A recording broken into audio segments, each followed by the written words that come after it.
নমস্কার বন্ধুরা, welcome to cricket and football hub.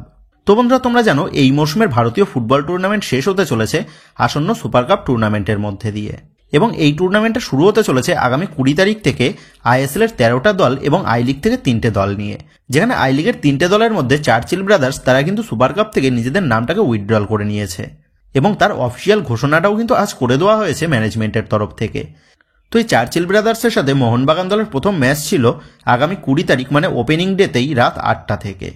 তবে চার্চিল ব্রাদার্স তারা যেহেতু নিজেদের নামটা তুলে নিয়েছে, সেহেতু এবার কিন্তু অফিসিয়ালিভাবে মোহনবাগান দল তারা প্রথম রাউন্ডে বাই পেয়ে তারা পরবর্তী রাউন্ডের জন্য অর্থাৎ কোয়ার্টার ফাইনাল ম্যাচের জন্য কোয়ালিফাই করে গেছে। যেখানে কোয়ার্টার ফাইনাল ম্যাচে মোহনবাগানের প্রতিপক্ষ কোন দল হবে সেটা কিন্তু নির্ধারণ করবে 20 তারিখ East Bengal versus Kerala blast FC ম্যাচের ওপর। আর ওই ম্যাচের জয়ী দল তারা কিন্তু মুখোমুখি হবে মোহনবাগানের বিরুদ্ধে আগামী 26 তারিখ কোয়ার্টার ফাইনাল ম্যাচে বিকেল 4:30 থেকে। তো এই ভিডিওতে আসন্ন সুপার কাপ টুর্নামেন্টে মোহনবাগান দলের প্রথম একাদশ কেমন হতে পারে এবং এই সুপার কাপ টুর্নামেন্টটা তোমরা ফ্রিতে কিভাবে দেখতে পাবে, এই বিষয় দুটো নিয়ে তোমাদের মধ্যে আলোচনা করার আছে। সেক্ষেত্রে এই ভিডিওটা সকল মোহনবাগান সমর্থকদের পাশাপাশি সকল সুপার কাপ টুর্নামেন্ট ফ্যান্সদের জন্যও বেশ ইন্টারেস্টিং একটা ভিডিও হতে চলেছে। সেহেতু যারা যারা এই ভিডিওটা দেখছো তাদের কাছে একটাই অনুরোধ থাকলো, তোমরা ভিডিওটা না স্কিপ করে পুরোটা দেখো, এবং শেষ পর্যন্ত গিয়ে তোমাদের যদি এই ভিডিওটা ভালো লেগে থাকে এবং এই ভিডিওটা দেখে যদি তোমরা উপকৃত হও, তাহলে কিন্তু অবশ্যই তোমরা এই ভিডিওতে একটা লাইক করে দিও। আর যারা এখনো পর্যন্ত আমাদের চ্যানেলের সাথে যুক্ত হওনি তারা কিন্তু অবশ্যই পাশের সাবস্ক্রাইব বাটনটা প্রেস করে আমাদের চ্যানেলের সাথেও যুক্ত হয়ে যেও। তো যাই হোক, সর্বপ্রথম যদি লাইভ টেলিকাস্টের বিষয় নিয়ে কথা বলা যায়, তো এই সুপার কাপ টুর্নামেন্টের ম্যাচগুলো অফিসিয়ালিভাবে টিভিতে দেখানো হবে স্টার স্পোর্টস 3 চ্যানেলে, এবং মোবাইলে দেখানো হবে জিও হটস্টার অ্যাপে। তবে জিও হটস্টার অ্যাপে দেখতে গেলে তোমাদের কিন্তু টাকা খরচ করে দেখতে হবে, মানে জিও হটস্টারে খেলা দেখতে গেলে তোমাদের কিন্তু সাবস্ক্রিপশন নিতে হবে। কিন্তু এবার কথা হচ্ছে, টাকা খরচ না করে এই সুপার কাপ টুর্নামেন্টের ম্যাচগুলি তোমরা ফ্রিতেই কিভাবে দেখতে পাবে। তো এই বিষয়ে তোমাদের জানিয়ে রাখি, এই সুপার কাপ টুর্নামেন্টের বিভিন্ন গুরুত্বপূর্ণ ম্যাচের ফ্রি লাইভ লিঙ্ক আমরা কিন্তু তোমাদের দিয়ে দেবো ম্যাচটা চালু হলেই। সেক্ষেত্রে যারা যারা ফ্রি লাইভ লিঙ্ক দিয়ে খেলা দেখতে চাও কিন্তু এখনও পর্যন্ত আমাদের এই চ্যানেলটাকে সাবস্ক্রাইব করনি, তারা কিন্তু অবশ্যই চ্যানেলটাকে সাবস্ক্রাইব করে দিও, কারণ চ্যানেলটা সাবস্ক্রাইব করলেই তোমরা কিন্তু আমাদের দেওয়া ফ্রি লাইভ লিঙ্কটা পেয়ে যাবে। সেক্ষেত্রে আর দেরি না করে যারা এখনও পর্যন্ত আমাদের চ্যানেলটাকে সাবস্ক্রাইব করনি তারা কিন্তু এখনই আমাদের চ্যানেলটাকে সাবস্ক্রাইব করে আমাদের চ্যানেলের সাথে যুক্ত হয়েছেও, কারণ তুমি কিন্তু আমাদের এই চ্যানেলে বিভিন্ন গুরুত্বপূর্ণ ম্যাচের ফ্রি লাইভ লিঙ্কের পাশাপাশি আইএসএল এ তোমার প্রিয় দলের সমস্ত রকম লেটেস্ট আপডেটগুলো সবার আগে পেয়ে যাবে। তো যাই হোক, এবার যদি সুপার কাপ টুর্নামেন্টের জন্য মোহনবাগান দলের প্লেইং 11 কেমন হতে পারে সেই নিয়ে কথা বলা যায়, তো তোমাদের ইতিমধ্যেই জানিয়ে দিয়েছি মোহনবাগান ম্যানেজমেন্ট তারা সিদ্ধান্ত নিয়েছে এই সুপার কাপ টুর্নামেন্টের জন্য তারা তাদের সিনিয়র দলের কয়েকজন প্লেয়ারের পাশাপাশি রিলায়েন্স ফাউন্ডেশন ডেভেলপমেন্ট লিগের বেশ কিছু প্লেয়ার ও দলের সপ্তম বিদেশি তথা নুনোরেসকে নিয়েই এই সুপার কাপ টুর্নামেন্টে মোহনবাগান দল খেলতে নামবে কোচ বাস্তব রায় ও ডেগি কার্ডোজোর নেতৃত্বে।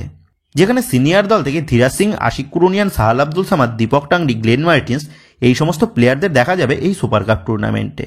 এবং আইএসএল এ মোহনবাগানের সিনিয়র দলের রিজার্ভ বেঞ্চে থাকা তরুণ খেলোয়াড়দের মধ্যে রাজবাসপুরে আমানদীপ, দীপেন্দু বিশ্বাস, অভিষেক সূর্যবংশী, সুহেল আহমেদ ভাট এই সমস্ত প্লেয়াররাও কিন্তু রয়েছে এই সুপার কাপের স্কোয়াডে।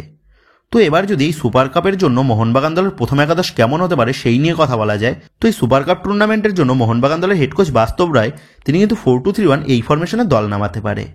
যেখানে দলের গোলকিপার হিসাবে দেখা যাবে সিনিয়র দলের গোলকিপার ধীরাজ সিংকে, দলের চারের ডিফেন্সে দেখা যাবে লেফট ব্যাক পজিশনে আশিক কুরুনিয়ানকে এবং রাইট ব্যাক পজিশনে রাজবাসপুরেকে, এবং দুই সেন্টার ব্যাক পজিশনে দেখা যাবে দীপেন্দু বিশ্বাসের সাথে নুনোরেসকে। তো খুব সম্ভবত নুনোরেস সেই সুপার কাপ টুর্নামেন্টে মোহনবাগান দলকে লিড করতে চলেছে অ্যাজ এ ক্যাপ্টেন হিসাবে। দলের দুই ডিফেন্সিভ মিডফিল্ড পজিশনে দেখা যাবে অভিষেক সূর্যবংশীর সাথে দীপক টাংরি অথবা গ্লেন মার্টিন্সকে। আপফ্রন্টের দুই উইং পজিশনে লেফট উইংয়ে দেখা যাবে মোহনবাগানের হয়ে রিলায়েন্স ফাউন্ডেশন ডেভেলপমেন্ট লিগে দুর্দান্ত পারফরমেন্স করা সেই পাশাং দর্জি থামাংকে, এবং রাইট উইং পজিশনে দেখা যাবে টাইসন সিংকে। আর দলের অ্যাটাকিং মিডফিল্ড পজিশনে অবশ্যই খেলবে সাহাল আব্দুল সামাদ, এবং আপফ্রন্টের সিঙ্গেল স্ট্রাইকার হিসেবে দেখা যাবে সুহেল আহমেদ ভাটকে। তো এইরকমই প্লেইং 11 নিয়ে সুপার কাপ টুর্নামেন্টে অংশগ্রহণ করতে চলেছে মোহনবাগান দল। আর মোহনবাগানের সুপার কাপের যে স্কোয়াড রয়েছে তাতে কিন্তু এই লাইন আপটাই মোহনবাগান দলের জন্য বেস্ট লাইন আপ হতে পারে এই সুপার কাপ টুর্নামেন্টে। তবে 26 তারিখ মোহনবাগান দল জয় তুলে নিতে পারবে নাকি সেটা কিন্তু বেশ চিন্তার বিষয়, কারণ 26 তারিখ কোয়ার্টার ফাইনাল ম্যাচে মোহনবাগানের প্রতিপক্ষ যেই হোক না কেন, ইস্টবেঙ্গল বা কেরালা ব্লাস্ট এফসি, তো এই দুই দলই কিন্তু সুপার কাপে নিজেদের আইএসএল এর স্কোয়াডটাকে রেজিস্টার করিয়েছে। সেক্ষেত্রে প্রতিপক্ষ দলের ফুল আইএসএল এর স্কোয়াডের সামনে মোহনবাগানের সিনিয়র ও জুনিয়র মিশ্রিত দল কতটা কড়া টক্কর দিতে পারবে সেটাই কিন্তু দেখার বিষয় হবে। তো বন্ধুরা, তোমাদের মতে সুপার কাপে মোহনবাগানের প্রতিপক্ষ কোন দল হতে পারে বলে মনে হচ্ছে?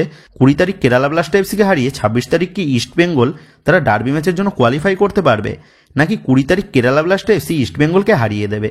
এই বিষয়ে তোমাদের কি মতামত তা কিন্তু অবশ্যই নিচে কমেন্ট করে জানিয়ে দিও। তো বন্ধুরা, এই ভিডিওতে এই ইন্টারেস্টিং আপডেট দুটো নিয়েই তোমাদের মধ্যে আলোচনা করার ছিল। তো আশা করি ভিডিওটা তোমাদের ভালো লেগেছে। তো যদি ভিডিওটা ভালো লেগে থাকে তাহলে ভিডিওতে লাইক দিয়ে চ্যানেল সাবস্ক্রাইব করে পাশে থাকা বেল আইকনটা অবশ্যই প্রেস করে দিও। আর তোমরা যারা এখনো পর্যন্ত আমাদের সোশ্যাল মিডিয়া পেজের সাথে যুক্ত হওনি তারা কিন্তু অবশ্যই নিচের ডেসক্রিপশন বক্সের লিঙ্ক থেকে আমাদের সোশ্যাল মিডিয়া পেজের সাথেও যুক্ত হয়ে যেতে পারো, কারণ এখন কিন্তু সমস্ত লেটেস্ট আপডেটগুলো সবার আগে আমাদের সোশ্যাল মিডিয়া পেজেই পোস্ট করা হয়। আর তোমরা এখন ফেসবুক এবং ইনস্টাগ্রামে গিয়ে তোমরা আমাদের এই চ্যানেলের নাম লিখে সার্চ করলেও তোমরা কিন্তু আমাদের ফেসবুক এবং ইনস্টাগ্রাম পেজটাও খুঁজে পেয়ে যাবে। সেক্ষেত্রে তোমার প্রিয় দলের সমস্ত রকম লেটেস্ট আপডেট সবার আগে জানার জন্য এবং আমার সাথে সরাসরি যে কোনো বিষয়ে কথা বলার জন্য তোমরা কিন্তু অবশ্যই মনে করো আমাদের সোশ্যাল মিডিয়া পেজের সাথে যুক্ত হয়ে যেও।